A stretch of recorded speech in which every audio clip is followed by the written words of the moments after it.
Who is the author of the book, and what can you tell us about their background and context? Yeah, so the author of this book, Confronting Whiteness, is actually the Reverend Dr. W. Benjamin Boswell.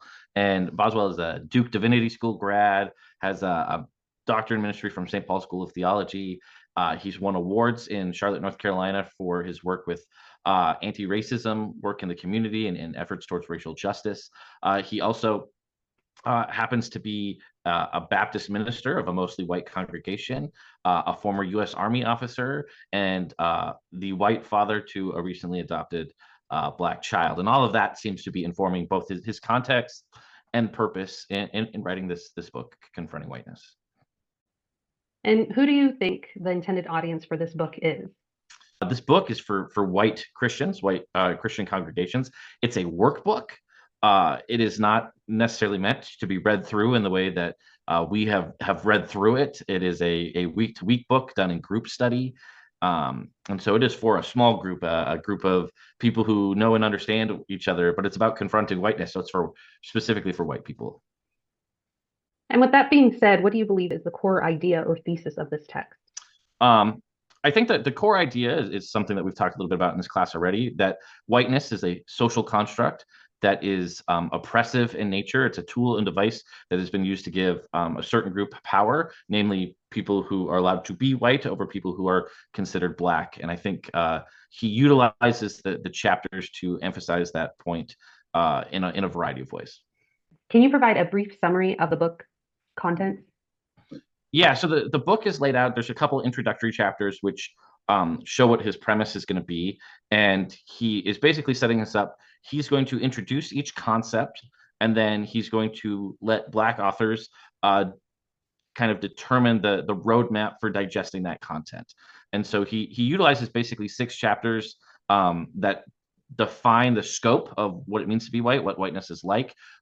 First of all, he talks about what it means to be white, and then identifies kind of six forms whiteness is taken. Whiteness as power, whiteness as evil, whiteness as mythology, whiteness as terror, whiteness as principality, and whiteness as nationalism. And all of these follow the same structure of he's going to do an introduction, ask us to do what he calls deep soul work, whereby we process the work of Black authors, directors, filmmakers, etc., as part of an ongoing process and dialogue about whiteness.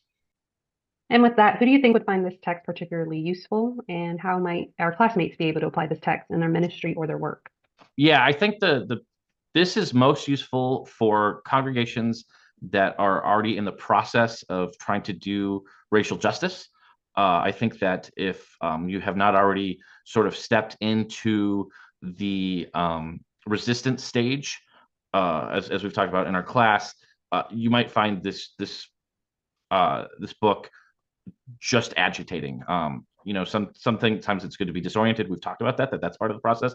This feels like it would create a combative environment at times rather than a disorienting one. And I think that there's quite a few spaces where it doesn't give people enough breathing room to digest the full scope of the I content. agree with you that the chapters are thought-provoking and essential for anyone looking to understand those complexities of race and power. However, I do agree that the context of this book is more appropriate for someone in the resistance phase of their journey. It would be difficult to recommend this text to conservative colleagues or congregational members. I think it would end up shutting down the possibility of an open dialogue.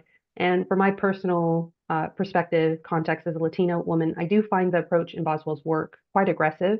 While I understand the importance of confronting these issues, I do believe that it can be labor intensive for my white colleagues, for white congregational members, and it would require significant emotional effort to engage with this material effectively without wanting to shut down. And one thing I should note, there was an interesting ending to the book where it suggested that during baptisms and creeds, we renounce our whiteness. I think that has interesting ramifications and interesting social components to it. And maybe something we might consider discussing with the class as a whole, some of those proposals that he had at the end of the book.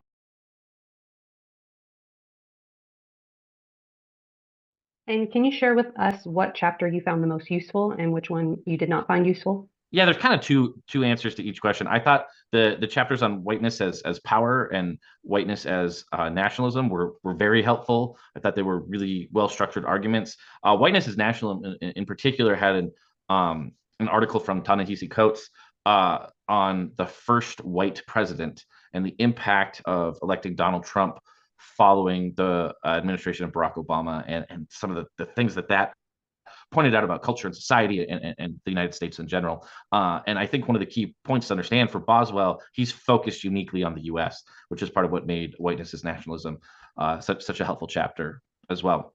I think Whiteness is evil and Whiteness is terror. I think they were premises I agreed with, but the applications of those chapters sometimes got pretty aggressive and pointed, and blaming people who have maybe inherited whiteness for being white, and calling people white devils, and even going so far as at one point to maybe imply the acts of September 11th were somewhat justified based on the actions of white people. So there's kind of a mixed bag in some of those chapters, and I think that depending on who was reading them, they would certainly be less helpful.